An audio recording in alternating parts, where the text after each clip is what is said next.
Berikut adalah penjelasan tentang Big Data terkait dengan penerapan data science, menerjemahkan Big Data menjadi insight dan action.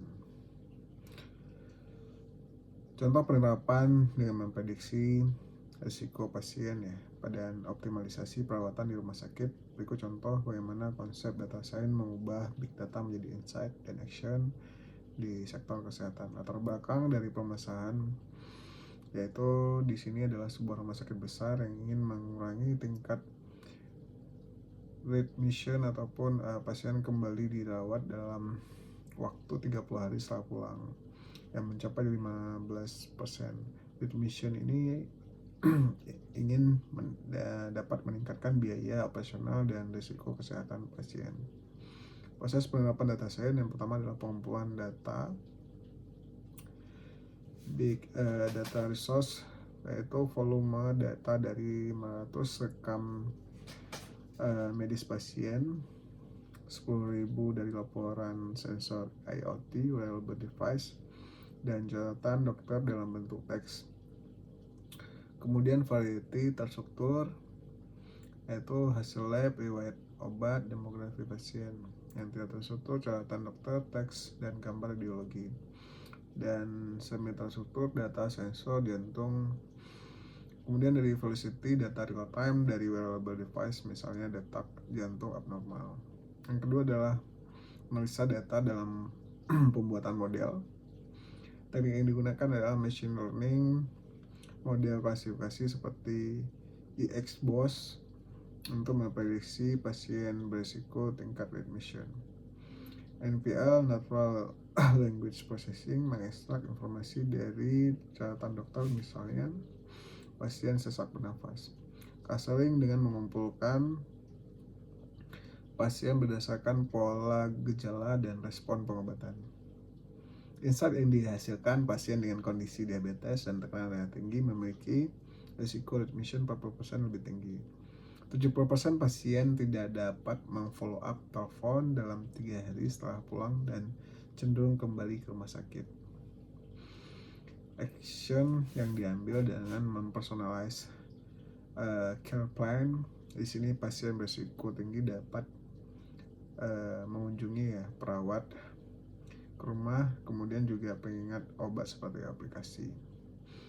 Optimalisasi alokasi staff, tim perawatan difokuskan untuk memantau 20% pasien dengan risiko tertinggi. Kemudian intervensi real time, sensor wearable mengirimkan notifikasi ke dokter jika detak jantung pasien di luar ambang batas normal. Hasil yang dicapai yaitu penurunan readmission, tingkat readmission turun dari 15% menjadi 9% dalam 6 bulan. Kemudian juga penghematan biaya, mengurangi $2 juta per tahun dengan pengurangan biaya perawatan ulang. Kemudian hasil yang ketiga yaitu meningkatkan kepuasan pasien, skor kepuasan pasien naik 25% karena perawatan lebih proaktif. Teknologi yang digunakan, pemrosesan data, Apache Spark untuk analisis data besar secara paralel, kemudian penyimpanan menggunakan AWS S3 untuk menyimpan data IAS dan sensor. Visualisasi menggunakan Tableau untuk dashboard pemantauan risiko pasien, kemudian integrasi sistem API untuk menggabungkan data wearable dengan IAR. Keterkaitan data dengan 6V Big Data. Yang pertama, volume, jutaan data pasien dapat diolah setiap bulan. Yang kedua, variety, kombinasi data terstruktur EAR dan tidak terstruktur catatan dokter.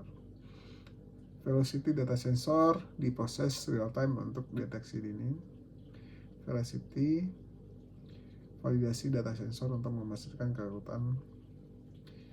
Kemudian visibility, dashboard interaktif untuk akses cepat oleh tim medis. Value, penghematan biaya dan peningkatan kualitas layanan. Contoh lain penerapan data science. Yang pertama pada transportasi Uber dan Gojek. Insight-nya adalah analisa permintaan perjalanan berdasarkan lokasi, cuaca, dan acara. Akhirnya penetapan harga dinamis dan penempatan pengemudi secara optimal. Yang kedua pada sektor pertanian, precision farming.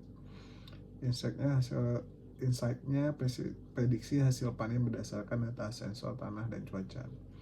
Action-nya penyesuaian irigasi dan pemupukan untuk optimalisasi hasil. Nah, data science sendiri memungkinkan organisasi mengubah big data menjadi tindakan nyata yang berdampak pada efisiensi, keputusan strategis, dan kualitas layanan. Kunci keberhasilannya diletak pada integrasi data multidisiplin, penggunaan alat analitik yang tepat, yang berkolaborasi antara tim teknis dan bisnis. Demikian penjelasan. Terima kasih.